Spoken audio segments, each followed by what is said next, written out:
तो firstly pathology हमारा क्या था कि कोई भी चीज का डेफिशिएंसी हो जाता है, कोई भी डिसऑर्डर हो जाता है, तो हम लोग पैथोलॉजी में जाते हैं। तो पैथोलॉजी क्या है? एक तरह का साइंस है, एक ब्रांच ऑफ साइंस है, जहाँ पे हम लोग डिजीज के बारे में पढ़ते हैं, किस लिए हो रहा है, क्या एबनॉर्मलिटीज आ रहा है यूरिन में, चाहे कोई भी पैथोलॉजी बहुत सारी चीज का हो रहता है, तो क्या नेचर है, क्या मैकेनिज्म है, ये सारे का जो हम डिटेल स्टडी करते हैं उसको ही हम लोग पैथोलॉजी बोलते हैं। ठीक है, पैथोलॉजी बहुत ही कॉमन वर्ड है, सभी लोग जान रहे होंगे पैथोलॉजी के बारे में।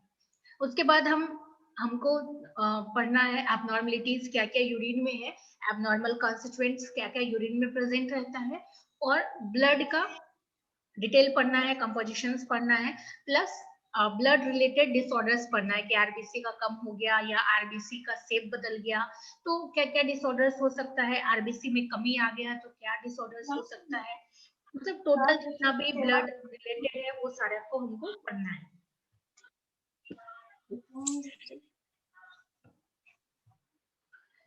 तो अब हम लोग पढ़ते हैं कंपोजिशन ऑफ ब्लड। तो इससे पहले हम लोग जो थोड़ा देर के लिए हमारा क्लास ज्वाइन हुआ था, तो उसमें हम पढ़ लिए कि ब्लड जो हमारा कंप्लीट ब्लड है वो क्या चीज से बना है। एक तो हम जानते हैं कि ब्लड क्या है, हमारा कनेक्टिव टिश्यू है और फ्लूइड के फॉर्म में, पानी जैसा है, लिक्विड फॉर्म में, इसलिए फ्लूइड बोलते हैं। कनेक्टिव टिश्यू है, दैट मीन्स कि इसमें बहुत सारे सेल्स प्रेजेंट होंगे। तो जो फ्लूइड पार्ट्स है वो हमारा क्या है, प्लाज्मा पार्ट्स, और सेल पार्ट्स है वो है हमारा कार्पसल्स। तो प्लाज्मा पार्ट्स क्या है हमारा, 55% प्लाज्मा पार्ट्स है और कार्पसल्स हमारा 45% है। कार्पसल्स में ही सारे सेल्स इंक्लूडेड है, आरबीसी रहे, डब्ल्यूबीसी रहे या प्लेटलेट्स रहे, वो सारा कार्पसल्स के अंदर ही आते हैं। तो अब आरबीसी है तो आरबीसी के अनदर नेम क्या है हमारा, एरिथ्रोसाइट्स। डब्ल्यूबीसी है उसको हम लोग ल्यूकोसाइट्स बोलते हैं, प्लेटलेट्स को हम लोग थ्रोम्बोसाइट्स बोलते हैं। उसके बाद फिर क्या है कि डब्ल्यूबीसी को फर्दर क्लासिफाई करते हैं हम लोग ग्रैनुलोसाइट्स और एक ग्रैनुलोसाइट्स में, या एक ग्रैनुलोसाइट्स कभी कभी नहीं लिखते, डायरेक्ट लिख देते मोनोसाइट्स और लिम्फोसाइट्स। तो ग्रैनुलोसाइट्स में क्या है, इस्नोफिल्स, बेसोफिल्स, न्यूट्रोफिल्स, और एक ग्रैनुलोसाइट्स में क्या है, मोनोसाइट्स और लिम्फोसाइट्स। कभी कभी आपका एमसीक्यू में एग्जाम्पल पूछ देता है कि चार चार को लिख देगा कि इनमें से कौन सा आपका एग्जाम्पल है एक ग्रैनुलोसाइट्स का। मान लीजिए उसमें दे दिया स्नोफिल्स, बेसोफिल्स, न्यूट्रोफिल्स और मोनोसाइट्स। तो मोनोसाइट्स और लिम्फोसाइट्स जो है हमारा, वो हमारा एक ग्रैनुलोसाइट्स है, और बाकी ये जो तीनों है फिल, जिसके लास्ट में फिल है वो हमारा ग्रैनुलोसाइट्स है, और साइट्स जिसके पीछे है, मोनोसाइट्स रहे या लिम्फोसाइट्स रहे, वो हमारा एक ग्रैनुलोसाइट्स है। कोई कंफ्यूजन यहाँ पे? अब हम लोग एक एक करके पढ़ेंगे, एक एक करके पढ़ेंगे, आरबीसी क्या है, डब्ल्यूबीसी क्या है, मोनोसाइट्स क्या है, लिम्फोसाइट्स क्या है, प्लेटलेट्स क्या है, कितना काउंट होना चाहिए, तो वो अब हम लोग एक एक करके पढ़ेंगे। तो यहाँ तक में किन्हीं को कोई कंफ्यूजन? No ma'am. चलिए फिर हम आगे बढ़ते, ये थोड़ा ये स्ट्रक्चर है, इलेक्ट्रोसाइट्स, डब्ल्यूबीसी हमारा, आरबीसी कैसा दिखता है, डब्ल्यूबीसी कैसा दिखता है, तो ये सब स्ट्रक्चर है।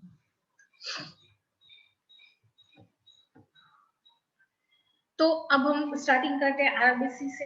तो आरबीसी क्या है हमारा, उसका शेप क्या है, देखिए यहाँ बाकी जो भी शेप दिख रहा है गोल ही है, इसका शेप देखिए कैसा दिख रहा है, कैसा दिख रहा है, डिस्क लाइक शेप। हाँ बाइकनकेव टाइप का शेप रहता है इसका। तो बाइकनकेव शेप है, एन्यूक्लिएटेड डिस्क है, और इसका साइज 7 माइक्रोमीटर है। उसके बाद क्या है कि नॉर्मल काउंट जब हम करते हैं तो नॉर्मल काउंट कितना रहता है आरबीसी का, बताइए आप लोग। मेल और फीमेल में डिस्टिंग्विश होते रहता है, दोनों में वेरी करता है, 4 बट से 5। हाँ, तो मेल और फीमेल में वेरी करता है, फीमेल में थोड़ा कम रहता है, मेल्स में 6.1 तक को नॉर्मल बोलते हैं। तो 4.5 to 5.5 लाख पर मिली लीटर ऑफ ब्लड रहता है, इतना मिलीलीटर ऑफ ब्लड में इतना लैक्स प्रेजेंट होना चाहिए। तो हमारे जितना भी सबसे ज्यादा जो कंपोनेंट प्रेजेंट होता है सेल्स का, वो हमारा आरबीसी ही है हमारे बॉडी में। और उसके बाद आरबीसी काउंट करने के लिए हीमोसाइटोमीटर है, और ये आपका प्रैक्टिकल भी है, आरबीसी काउंट करने का प्रैक्टिकल भी है, हीमोसाइटोमीटर हमारे पास हम करवाते भी हैं, बट अभी इतना ब्लड कोई है नहीं इसलिए करवा नहीं रहे, है ना। तो अब नेक्स्ट प्रैक्टिकल कभी करवाएंगे तो आरबीसी काउंट करवाएंगे, ठीक है। तो इसको जो मेजर करते हैं, इसका इक्विपमेंट रहता है हीमोसाइटोमीटर, उसके द्वारा हम इसको काउंट करते हैं कि कितना है हमारा। एक एवरेज कितना रहता है लाइफ स्पेन 120 डेज, उसके बाद ये मर जाता है, खत्म हो जाता है बॉडी से खुद ब खुद, फेगोसाइटोसिस में चला जाता है, उसके बाद ये डिस्ट्रॉय हो जाता है। उसके बाद ये जो आरबीसी है रेड सेल्स, तो ये जो रेड ब्लड सेल्स है रेड कलर रहता है, क्यों रहता है रेड कलर? हीमोग्लोबिन प्रेजेंट रहता है, हेम आयरन हम्म, के प्रेजेंस से रेड कलर का होता है। हाँ, इसमें हेम ग्रुप प्रेजेंट रहता है, इसलिए हीमोग्लोबिन नाम का पिगमेंट है जो इसको रेड कलर देता है। और टोटल हीमोग्लोबिन पूरे ब्लड्स में लगभग 900 ग्राम रहता है, यानी कि 1/3 ऑफ आरबीसी सिर्फ हीमोग्लोबिन का है, तो इसलिए 1/3 है, तो इसलिए क्या है कि पूरे को रेड कलर कर देता है। उसके बाद हमारा बोन मैरो में ये बनता है, और जो प्रोसेस है बनने का उसको हम लोग क्या बोलते हैं? इथ्रोपायोसिस बोलते हैं। ये हमारा आरबीसी के बारे में था। उसके बाद फिर नेक्स्ट है हमारा डब्ल्यूबीसी, जिसको हम लोग, और जो इमैच्योर आरबीसी है इसको रेटिकुलोसाइट्स बोलते हैं। कभी कभी अगर एमसीक्यू में आ गया तो इसलिए दे दिया, हालांकि ऐसा एमसीक्यू आप लोगों को नहीं देगा, बी फॉर्म के लिए है जनरली। आप लोगों को अगर एमसीक्यू में कुछ पूछता है तो ये नॉर्मल काउंट पूछेगा, ये इसका सेव पूछेगा, या फिर हीमोग्लोबिन किन में प्रेजेंट है, डब्ल्यूबीसी में प्रेजेंट है, आरबीसी में प्रेजेंट है, इस टाइप का आपको एमसीक्यू आएगा। या डब्ल्यू आरबीसी किन्हीं को समझने में कोई तकलीफ है? No ma'am. ओके, चलिए फिर नेक्स्ट पढ़ते हैं हम लोग ल्यूकोसाइट्स या डब्ल्यूबीसी। तो आप आरबीसी का मेन काम क्या है बताइए? ट्रांसपोर्टेशन ऑफ ऑक्सीजन हाँ, to the whole body. Transportation करना, मेन काम इसका ट्रांसपोर्टेशन करना है। ऑक्सीजनेटेड कोई भी चीज ऑक्सीजन पहुंचाना हो, न्यूट्रिएंट्स पहुंचाना हो, ये मेन काम आरबीसी का है। उसके बाद नेक्स्ट है हमारा डब्ल्यूबीसी। डब्ल्यूबीसी का मेन काम क्या है? Defence mechanism of our body. हाँ, डिफेंस मैकेनिज्म है, हमको इम्यूनिटी देता है, और जो भी बाहरी जो भी चीज है उसके खिलाफ एंटीबॉडीज बनाता है, मतलब हम हमें प्रोटेक्ट करता है मेनली डब्ल्यूबीसी। तो अब डब्ल्यूबीसी क्या है? आरबीसी के शेप की तुलना में थोड़ा बड़ा शेप का है, और इसमें क्या है, कुछ ग्रेनुअल्स रहते हैं, जिसमें ग्रेनुअल्स रहते हैं, किसी में नहीं भी रहते हैं ग्रेनुअल्स। तो जिसमें ग्रेनुअल्स नहीं रहते हैं उसमें क्या है, एक ग्रेनुलोसाइट्स रहते हैं। नॉर्मल काउंट इसका क्या है, जैसे आरबीसी बहुत ज्यादा प्रेजेंट है हमारे ब्लड में, तो ये आरबीसी की तरह बहुत ज्यादा प्रेजेंट नहीं है। इसका नॉर्मल काउंट ओनली 4000 से 11000 पर मिली लीटर ऑफ ब्लड है। उसके बाद अब इसको दो तरह से डिस्टिंग्विश किया गया है, जिसमें ग्रेनुल्स रहता है इसको हम लोग ग्रेनुलोसाइट्स बोलते हैं, जिसमें नहीं प्रेजेंट है उसको एक ग्रेनुलोसाइट्स बोलते हैं।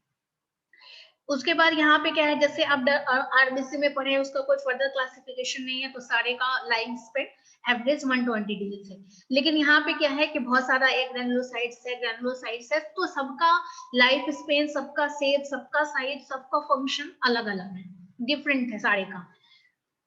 तो हम एक एक करके पढ़ेंगे। ग्रेनुलोसाइट्स में हम लोग न्यूट्रोफिल्स पढ़ते हैं, बेसोफिल्स पढ़ते हैं, स्नोफिल्स पढ़ते हैं। एक ग्रेनुलोसाइट्स में लिम्फोसाइट्स और मोनोसाइट्स, ये आप याद रखेंगे, लिम्फोसाइट्स और मोनोसाइट्स एक ग्रेनुलोसाइट्स। और ग्रेनुलोसाइट्स में हमारा न्यूट्रोफिल्स, फिल्स वाला जो भी पोर्शन आएगा वो ग्रेनुलोसाइट्स में आएगा, साइट्स वाला जो भी पोर्शन आएगा वो एक ग्रेनुलोसाइट्स में आएगा। तो अब हम लोग एक एक करके पढ़ते हैं। जैसे न्यूट्रोफिल्स वाले हैं तो न्यूट्रोफिल्स पढ़ते हैं। तो जो सबसे ज्यादा ब्लड में डब्ल्यूबीसी में प्रेजेंट है वो हमारा न्यूट्रोफिल्स है। डब्ल्यूबीसी किन्हीं को समझने में तकलीफ है या कोई क्वेश्चन?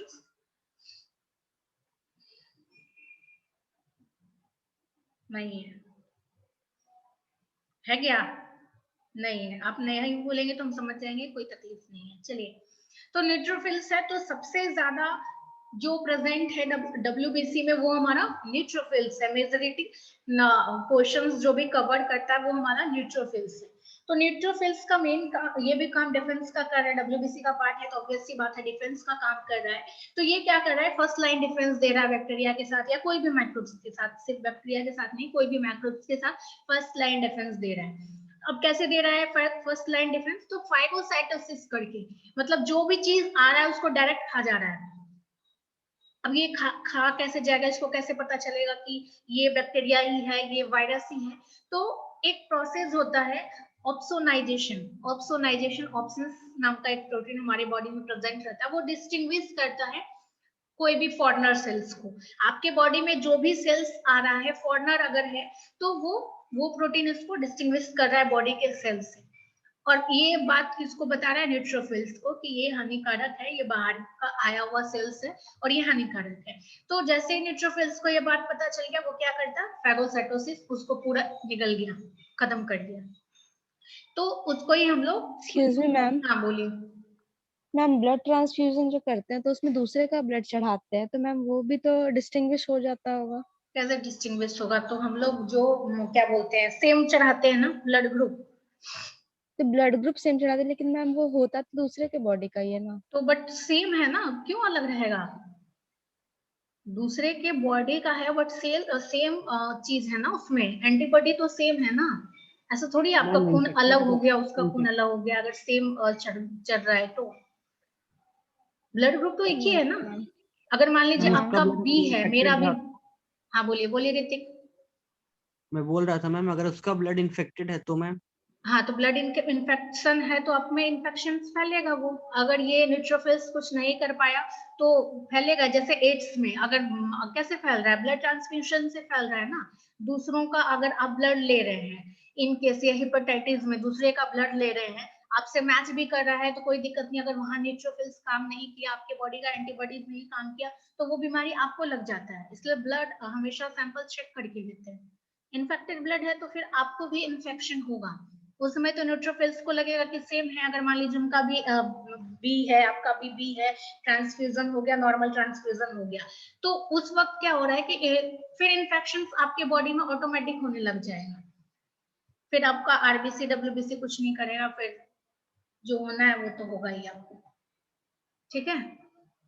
तो इसलिए जब भी ट्रांसफ्यूजन करते हैं, ब्लड ट्रांसफ्यूजन करते हैं, तो उस केस में ब्लड को चेक करते हैं हमेशा, उसके बाद ही दूसरों को देते हैं। ठीक है। और कोई कंफ्यूजन? No ma'am. तो न्यूट्रोफिल्स हमारा 2-3 पॉइंट क्या याद रखेंगे? सबसे ज्यादा डब्ल्यूबीसी में प्रेजेंट है। डब्ल्यूबीसी अगर हमारा जितना भी है उसका 40 to 70% न्यूट्रोफिल्स प्रेजेंट है। न्यूट्रोफिल्स का काम क्या है? डिफेंस है, ऑब्वियस सी बात है। ये कैसे डिफेंस करता है? फाइगोसाइटोसिस के तहत जो भी बाहरी मटेरियल उसको मिल रहा है उसको सीधा खा जा रहा है, निगल जा रहा है, फाइगोसाइटोसिस। और ये एक प्रोसेस के द्वारा होता है और जिसको हम लोग ऑक्सीनाइजेशन बोलते हैं। और न्यूट्रोफिल्स का लाइफ स्पेन लगभग 6 घंटे का रहता है। तो बट जो ये घंटा वाला है, ये याद करने का जरूरत नहीं है। वो अगर घंटा वाला कभी पूछता है, जैसे न्यूट्रोफिल्स है, एस्नोफिल्स है, सबका अलग अलग है, तो मेनली जो आरबीसी का ही पूछता है लाइफ स्पेन कितना होता है आरबीसी का। बस ये आप याद रखिए, बाकी को याद करने का जरूरत नहीं है। ठीक है। आरबीसी का लाइफ स्पेन कहाँ? 120 डेज। हाँ, 120 डेज, बस यही याद 120 कीजिए। दिन। हाँ चलिए, बहुत अच्छी बात है, सबको याद हो गया। तो न्यूट्रोफिल्स में कोई कंफ्यूजन नहीं। अब नेक्स्ट है हमारा स्नोफिल्स। तो स्नोफिल्स में क्या होता है कि ये मेनली एलर्जिक रिएक्शंस के में या फिर कोई तरह का आपके बॉडी में पैरासाइटिक इन्फेक्शन हो गया, तो उस केस में ये स्नोफिल्स बढ़ जाता है। तो अब मेनली क्या करता है कि ये स्नोफिल्स जो है 1 to 4% है टोटल डब्ल्यूबीसी का। काफी कम परसेंटेज में स्नोफिल्स आपका बॉडी में प्रेजेंट होता है। तो स्नोफिल्स का मेन काम क्या है? एलर्जिक रिएक्शंस जो भी हो रहा है उसको कंट्रोल करना। मेनली एलर्जिक रिएक्शंस को कंट्रोल करता है। तो अब एलर्जिक रिएक्शंस को कंट्रोल करेगा तो किसको न्यूट्रलाइज करेगा? ऑब्वियस सी बात है, जो जिसके कारण आपको एलर्जिक रिएक्शन हो रहा है। तो एलर्जिक रिएक्शन मेनली हमारा कहाँ से होता है? हिस्टामिन से होता है। तो हिस्टामिन को यह न्यूट्रलाइज करने का कोशिश करता है।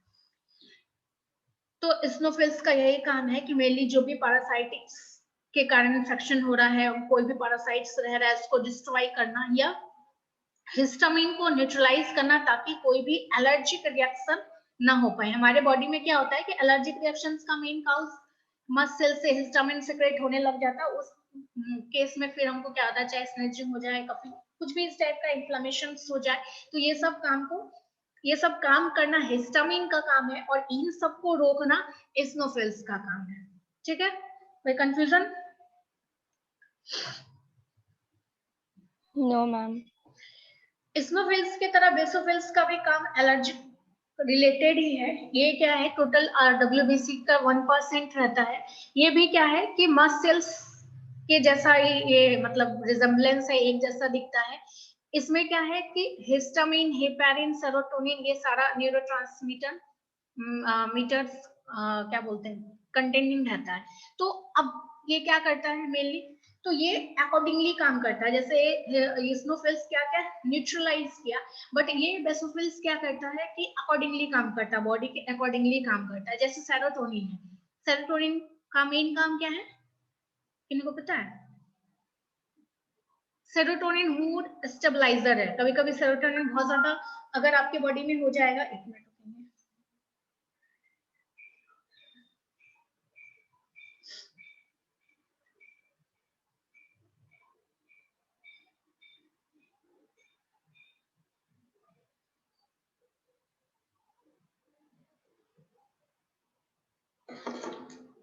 तो सेरोटोनिन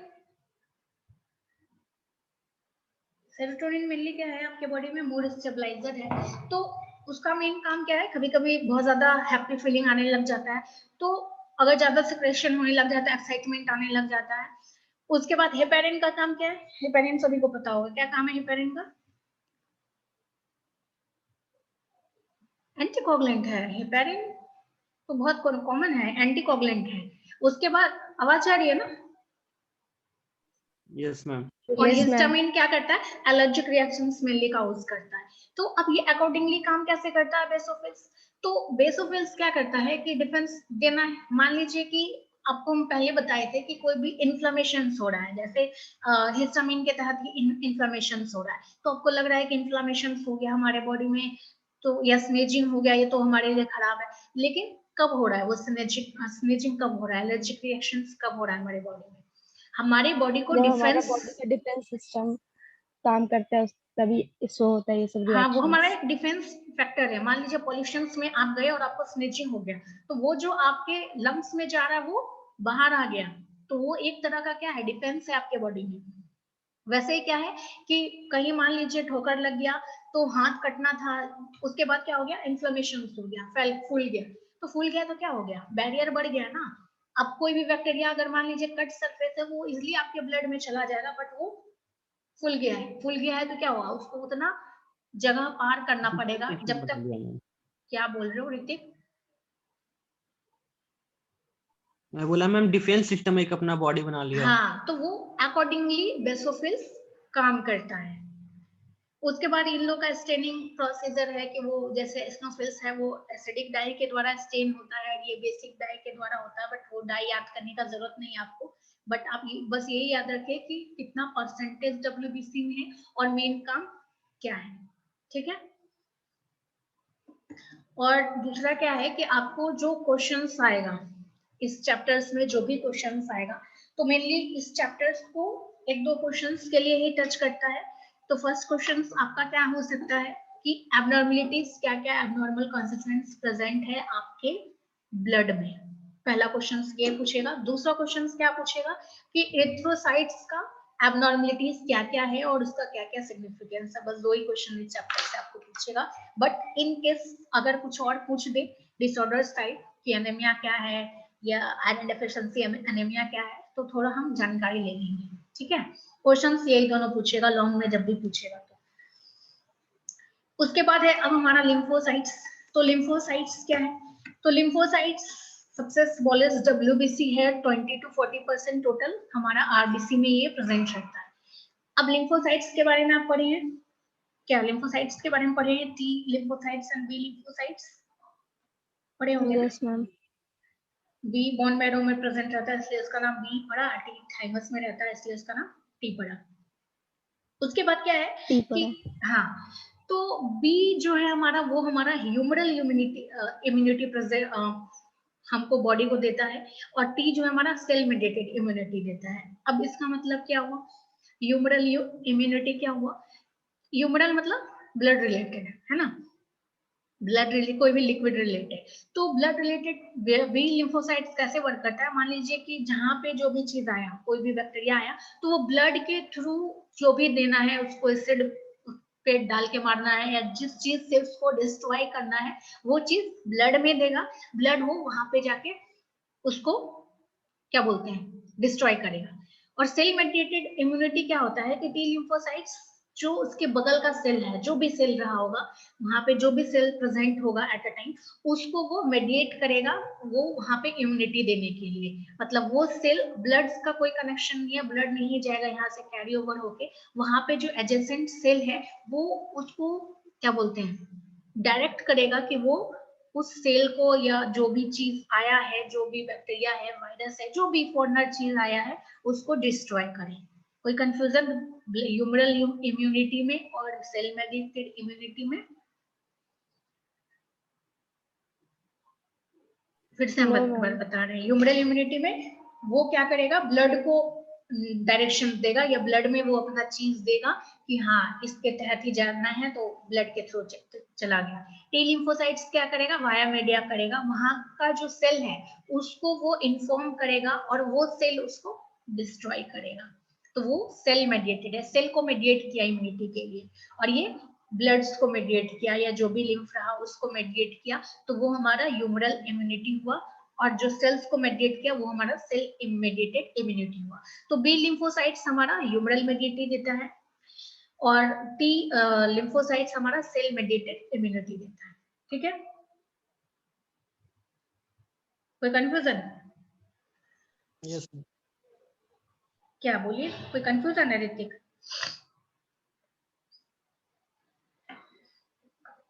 नो मैम। उसके बाद है हमारा लास्ट है मोनोसाइट्स। तो मोनोसाइट्स में क्या है, ये जनरली मोनोसाइट्स 2 to 8% रहता है और ये लार्जेस्ट WBC है, सबसे बड़ा, सबसे दिखने में आकार में सबसे बड़ा WBC है। उसके बाद जैसा क्या घोड़ा का पैर देखे हो उसी टाइप का इसका न्यूक्लियस प्रेजेंट रहता है। उसके बाद क्या है कि ये मेनली ये भी मैक्रोफेजेस के तरह ही काम करता है, जैसे मैक्रोफेजेस काम करता है। इससे पहले हम लोग क्या पढ़े,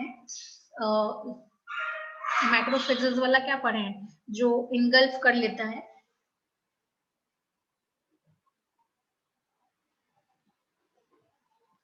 फेगोसाइटोसिस न्यूट्रोफिल्स, तो न्यूट्रोफिल्स भी जो काम करता है, तो इसके लिए स्पेशलाइज्ड सेल है मोनोसाइट्स में, उसको बोलते हैं मैक्रोफेजेस। मैक्रोफेजेस का भी सेम काम है फेगोसाइटोसिस करना, कोई भी चीज को इनगल्फ कर जाना, कोई भी उसको पता चलता है कि इस टाइप का कोई भी चीज फॉरेनर चीज है जो हमारे सेल्स को डिस्ट्रॉय करने वाला है, तो वो उसको सीधा खा लेता है। तो अब ये जो मैक्रोफेजेस है वो डिफरेंट डिफरेंट पार्ट्स पूरे बॉडी में प्रेजेंट है, ऐसा नहीं कि तुरंत में वो ट्रेवल करके गया ह्यूमरल इम्यूनिटी या सेल मेडिएटेड इम्यूनिटी के तहत, तो वैसा कुछ नहीं है, वो हर एक जगह पे प्रेजेंट है।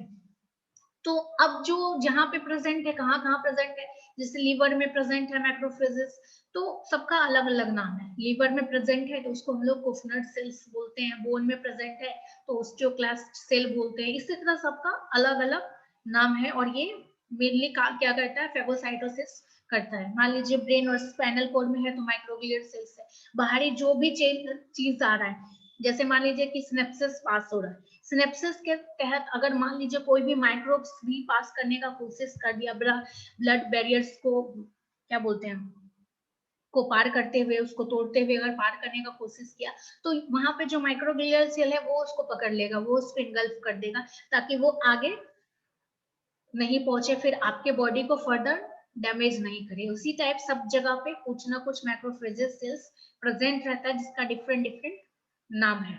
ठीक है, कोई कंफ्यूजन यहाँ तक? No ma'am. No ma'am. उसके बाद लास्ट है हमारा प्लेटलेट्स। प्लेटलेट्स के बारे में सभी पढ़े हैं अभी।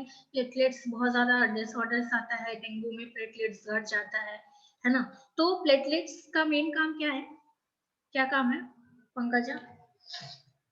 Repairing of blood vessels. Blood clotting. Blood clottings में मेनली हम उसमें जानते हैं ब्लड क्लॉटिंग्स का मेन काम, जैसे WBC का सेकेंडरी काम भी बहुत सारा है, सभी का सेकेंडरी काम है, बट जैसे RBC को हम बोलते हैं ट्रांसपोर्टेशन में है, WBC डिफेंस में है। तो प्लाज्मा का, प्लाज्मा कहाँ से आ गया, हाँ प्लेटलेट्स। तो प्लेटलेट्स का मेन काम क्या है ब्लड क्लॉटिंग्स में। तो अब क्या है कि वो कैस्केड प्रोसेस आप लोग पढ़े होंगे ना, हैप में पढ़े होंगे यस ना? मैम। हाँ, अभी पढ़ाए हैं सर, पढ़ाए ही होंगे, पढ़ाए हैं सर, पढ़ाए हैं, अरे बोलो हाँ या ना। मैम सर जब ब्लड पढ़ा रहे थे उस टाइम हम नहीं थे, बाकी लोग तो थे। सर से नहीं पढ़े। क्या ऋतिक रोशन पढ़े हो? याद ही नहीं है, पढ़ाए मैम भी हैं सर। हम नहीं पढ़े हैं मैम। बाकी लोग? मैं तो था। पूजा, पूजा जी आप पढ़े हैं? क्या पूछ रहे हैं मैम? हम पूछ रहे हैं कि सर कैस्केड प्रोसेस पढ़ाए हैं ब्लड में? कैस्केड प्रोसेस नहीं पढ़ा है। पढ़ाए होंगे। नहीं, कैस्केड प्रोसेस नहीं पढ़ा है। फिर ब्लड में क्या क्या होता है, लिम्फोसाइट, मोनोसाइट, ये सब पढ़ा है, प्लाज्मा, प्लेटलेट, ये पढ़ा है, लेकिन कैस्केड प्रोसेस अच्छा, तो फिर जब पढ़ाए तो हमको इतना क्यों पढ़ लिए फिर मेरे से? पढ़े ही थे ना ये सारा, दूसरा चीज पढ़ाते। चलिए ठीक है। आपसे ही ना पढ़े थे मैम। अरे तो सेम चीज पढ़े ना, ऐसा थोड़ी है कि हम आरबीसी में कुछ एक्स्ट्रा पढ़ा दिए, वही सब पढ़ाए होंगे कि इसका लाइफ स्पेन 120 डेज है, ये काम है, मैम वो काम है। हाँ वो तो बोलिए। बहुत शुरू में पढ़ाए थे मैम, बहुत स्टूडेंट लोग नया, वो लोग तो नहीं पढ़ा होगा ना। ओके चलिए ठीक है, कोई बात नहीं। तो अब जो प्लेटलेट्स है, तो प्लेटलेट्स क्या है? प्लेटलेट्स का मेन काम क्या है? ब्लड क्लॉटिंग में, कोगुलेशंस में हेल्प करता है। कि मान लीजिए जो आपका हाथ कट गया, तो हाथ कट गया तो क्या है, प्लेटलेट्स में एबनॉर्मलिटीज आ जाएगा, तो क्या हो जाएगा, क्या हो जाएगा बताइए? क्या बोली मैम? अगर प्लेटलेट्स में एबनॉर्मलिटीज आ जाएगा और आपका हाथ कट गया तो क्या ब्लड होगा? क्लॉट नहीं होगा, ब्लड तो ब्लड कंटिन्यूअसली बस फ्लो होते रहेगा। क्लॉट नहीं है, ब्लड फ्लो होते ही रह जाएगा मैम। हाँ, ब्लड फ्लो होते ही रह जाएगा, सारा खून आपका बॉडी से बाहर निकल जाएगा, है ना? तो यस कभी मैम, कभी क्या यस होता है मैम। कि जिनका प्लेटलेट्स कम होता है उनका एक्सीडेंट होता है, तो ब्लड लॉस की वजह से वो मर जाते हैं। पार्ट्स उनका सही रहता है बट इतना ज्यादा ब्लड उनका क्लॉट ही नहीं कर पाता, इतना ज्यादा बॉडी से ब्लड निकल जाता है, उस कारण आदमी मर जाता है। तो प्लेटलेट्स का भी बहुत इंपॉर्टेंट काम है। आदमी लोग सिर्फ आरबीसी और डब्ल्यूबीसी को इंपॉर्टेंस देते हैं, बट प्लेटलेट्स का भी उतना ही इंपॉर्टेंस है। तो मेन काम इसका क्या है कि कोगुलेशंस, ब्लड कोगुलेशंस में एबनॉर्मलिटीज आ गया, अगर कमी हो गया तो ये सब काम करता है, मतलब कोगुलेट ही नहीं कर पाता है। बहुत ज्यादा अगर होने लग जाएगा तो क्या हो गया, बहुत ज्यादा हो गया तो एट हो जाएगा loss ma'am. Of blood, disorder हो जाएगा मैम। बहुत ज्यादा होगा, तुम जान रहे डिसऑर्डर्स है, एबनॉर्मलिटीज मतलब डिसऑर्डर्स तो है, बहुत ज्यादा हो गया, नॉर्मल से जैसे बढ़ा या कम हुआ तो वो क्या हो जाएगा? सोचिए, क्लॉटिंग कर रहा है तो क्या करेगा?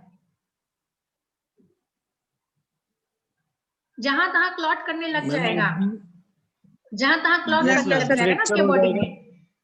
फ्रैक्चर नहीं होगा, ज्यादा यदि हो जाएगा तो बोन फ्रैक्चर हो जाएगा मैम। वो क्लॉट करने लग जाएगा, फिर जो आर्टरीज से जा रहा है, वेन से जा रहा है, ब्लड ही नहीं पास करने देगा, क्लॉट क्लॉट क्लॉट आ जाएगा, है ना? नॉर्मल फंक्शनिंग में हाँ वो फिर ट्रांसपोर्टेशन में दिक्कत करने लग जाएगा, बहुत कुछ करने लग जाएगा वो।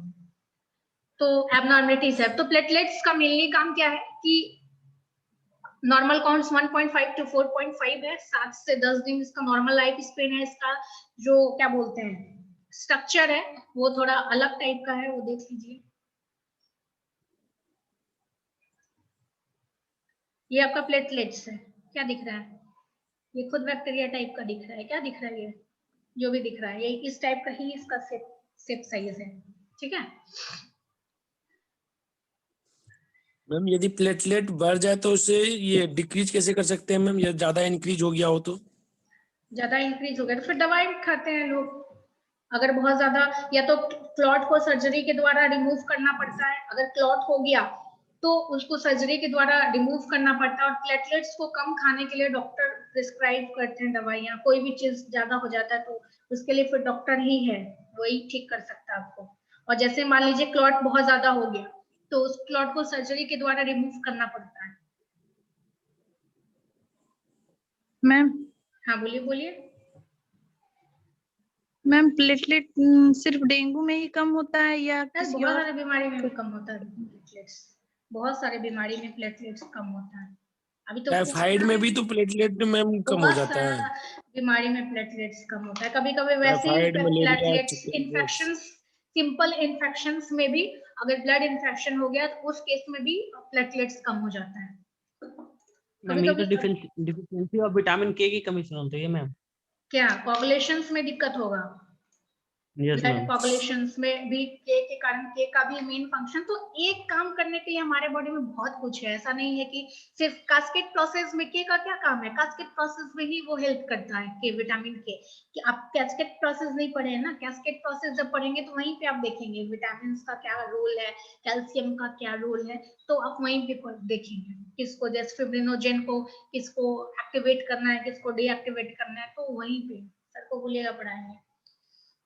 मेरा नाम मत बोल देना तुम लोग, ठीक है? तो ये मैम ब्लड आप पढ़ाइए ना मैम। हम हैप बिल्कुल नहीं पढ़ाते अभी, हम हैप थोड़ा बहुत बी फार्म में पढ़ाते हैं, तुम लोग का जस्ट मैम यदि बॉडी में ज्यादा ऑक्सीजन होगा तो क्या होगा मैम? बॉडी वो में भी तो ज्यादा दिक्कत करता ऑक्सीजन है होगा ना। तो सब कोई भी चीज नॉर्मल अगर अमाउंट से ज्यादा हो जाएगा तो वो आपको दिक्कत करने लग जाएगा। प्लेटलेट ज्यादा होने पे तो ऑक्सीजन भी ज्यादा हो जाता है ना मैम? प्लेटलेट ज्यादा होगा तो ऑक्सीजन ज्यादा हो जाएगा, क्यों? Yes ma'am. क्यों ऑक्सीजन ज्यादा हो जाएगा? पता नहीं, हम पढ़े थे मैम कि प्लेटलेट यदि इंक्रीज करता है तो ऑक्सीजन भी ज्यादा हो जाता है उसके कारण प्रॉब्लम और ज्यादा डिजीज हो जाता है। अच्छा अच्छा, हम भी पढ़ेंगे, हालांकि हम ये बात पढ़े नहीं है, तो आप जहाँ पढ़े हैं तो आप मुझे भी लिंक भेज देंगे, हम पढ़ लेंगे, उसके बाद बताएंगे क्यों होता है, ठीक है? अभी फिलहाल हमको ये जानकारी ओके नहीं मैम। है। चलिए कोई बात नहीं, तो हम प्लेटलेट्स तक ही पढ़ेंगे, प्लाज्मा से लास्ट तक दूसरे दिन पढ़ेंगे। Okay okay ma'am. चलिए ठीक है। मैम ये भी पढ़ा दीजिएगा ना मैम, क्या पढ़ा देंगे? क्या पढ़ा देंगे? यदि सपोज यदि लिम्फोसाइट यदि बढ़ गया तो कौन सा डिजीज हो हाँ सकता है, वो यदि कम हो पढ़ाएंगे गया तो कौन सा, लास्ट ये में, न्यूट्रोफिल ज्यादा डिसऑर्डर्स ही है। है, डिसऑर्डर्स ही है, बाद में ये सारा डिसऑर्डर्स ही है, हाँ, सारा वो पढ़ाएंगे, ठीक फिर कैसे हो देखते हैं। सकता है? ठीक करने का चैप्टर नहीं है आपके यहाँ पे, ठीक कैसे करेंगे? सिर्फ बढ़ने से क्या होगा वही हम मैम पढ़ाएंगे। हाँ बोलिए। डायग्नोसिस, डायग्नोसिस नहीं पढ़ना है आपको, सिम्टम से डायग्नोस्टिक का ट्रीटमेंट। ट्रीटमेंट नहीं पढ़ना है आपको इस चैप्टर जो में। पढ़ना है वो मैम पढ़ा देगी, टेंशन हाँ नहीं लो, बस, मैम पे पूरा विश्वास रखो, हाँ फुल विश्वास। चलिए आंख ठीक है। बंद बीएससी करके। नर्सिंग कर रहा है लग रहा है। क्या कर रहा है? चलिए फिर ठीक बीएससी है। Nursing ma'am. कौन बीएससी नर्सिंग कर रहा है? अमित कुमार। ये अमित कुमार जब एडमिशन लेने आया था ना, तो Yes, आधा ma'am. घंटा दिमाग चढ़ता था, मैम हम पास कैसे करेंगे? अब देखो इस पे आप कितना क्वेश्चन है, ये कितना पढ़ रहा है, लगता ही नहीं कि ये वही अमित मैम कुमार है दिन जो भर पढ़ता है मैम। एडमिशन लेने आया था। चलिए कोई बात नहीं, अच्छी बात है कि आप पढ़ते हैं, ठीक है? मैम और कोई ग्रुप में भी क्वेश्चन? बहुत अच्छा अच्छा बात शेयर करता है मेरी मम्मी। अच्छा, तुम लोग का अलग ग्रुप भी बना लिया हो, चलो यस मैम। चलिए ठीक है, बहुत बढ़िया बात है। Study group ma'am. हाँ वो हम समझ मैम गए, ठीक कॉलेज का है? कोई इन्फॉर्मेशन? कॉलेज का क्या इन्फॉर्मेशन रहेगा? हेलो, क्या कॉलेज का इन्फॉर्मेशन जैसे रहेगा? लॉकडाउन अगर, तो लॉकडाउन तो चल ही खुलेगा रहा है ना, मैम, कैसे होगा? अब लॉकडाउन फिर से हाँ वो लग तो गया है, चल नहीं ही रहा है, पता तो आपको? ऑनलाइन क्लास कंटिन्यू रहेगा ना मैम? हाँ ऑनलाइन क्लास कंटिन्यू रहेगा। यस मैम, आज से स्टार्ट है लॉकडाउन हाँ 11 बिहार में तारीख फिर तक। से लॉकडाउन लग चुका है, तो कॉलेज अभी यस मैम, बिल्कुल नहीं स्कूल खुलेगा। कॉलेज बंद हो गया सब।